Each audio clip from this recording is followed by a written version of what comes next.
ইয়ান দিওমান্দের ডিলটা অবশেষে কমপ্লিট করে ফেললো রিয়াল মাদ্রিদ ইয়ান দিওমান্দের পিছনে একবারে কারি কারি টাকা ঢেলে দিছে।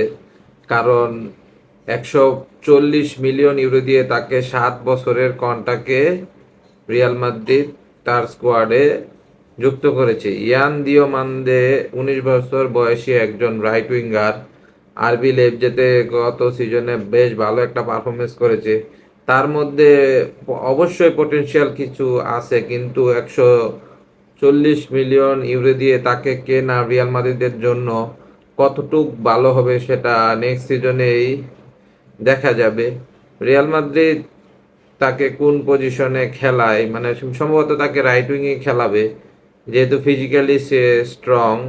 আমার মনে হয় সে ভালো করারই কথা, কারণ হচ্ছে রিয়াল মাদ্রিদ যে স্টাইল অফ ফুটবল এই সিজনে খেলবে জোসে মরিনোর আন্ডারে, কিছু ফিজিক্যাল প্লেয়ার দরকার ছিল রিয়াল মাদ্রিদ অলরেডি বেশ কয়েকটা ভালো সাইনিং করেছে, তার মধ্যে এই সাইনিংটাও বেশ ভালো হয়েছে আমার বলে মনে হচ্ছে।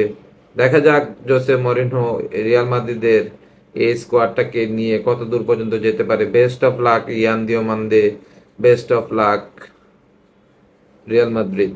Thank you.